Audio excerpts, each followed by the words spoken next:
Welcome to என் Maxwell Muthukani. இந்த video நம்ம பார்க்க போகிறது எக்ஸ்போனன்ஸ் அண்ட் பவர்ஸில் question number 1. Express the following in standard form. So அவங்க கொடுத்துருக்குற அந்த டெசிமல்ஸ் எல்லாம் நம்ம ஸ்டாண்டர்டாக எழுதணும். ஸோ இதை ஒரு டெசிமலாக கவுண்ட் பண்ணிட்டு 1 2 3 4 5 6 7 8 9 10 11 12 12 இருந்திருக்கு.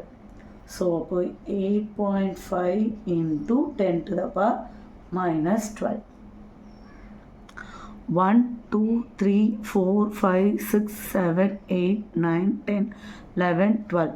So 9.42 into 10 to the power minus 12. என்ன டெசிமல் இங்கே வைக்க போகிறதுனால நான் அதை இன்க்ளூட் பண்ணியிருக்கேன்.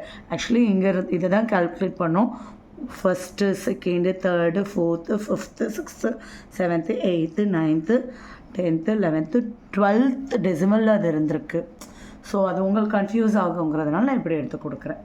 ஸோ இங்கே பாருங்கள் 1 2 3 4 5 6 7 8 9 10 11 12 13. ஸோ 10^13 இருந்திருக்கு. 13 zeros பின்னாடி இருந்திருக்கு. 602 இருக்குது. ஆனால் நம்ம சயின்டிஃபிக் நோட்டேஷனில் 1 இன்டீஜர் போட்டுட்டு அது வைக்கணுங்கிறதுனால இங்கே ஒரு 10^2 இங்கே 10^13. So 6.02 into 10 to the power 15. அவ்வளோதான். ஸோ இப்போ இங்கேயும் அதே தான். இங்கேருந்து கவுண்ட் பண்ணால் 1 2 3 4 5 6 7 8 9.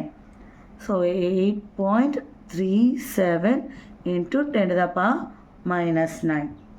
ஸோ இங்கே 1 2 3 4 5 6 7. So 3186 into 10 to the power 7. நம்ம இங்கே 3 டெசிமல்ஸ் வைக்கணும். ஏன்னா 1 டிஜிட் தாண்டி நமக்கு டெசிமல் வர மாதிரி தான் சயின்டிஃபிக் நோட்டேஷன். ஸோ 3 பவருக்கு இங்கே ஒன்று எழுதிக்கிறோம். இங்கே 10 to the power 7 ஏற்கனவே இருக்குது. So 3.186 into 10 to the power 10. அவ்வளோதான்.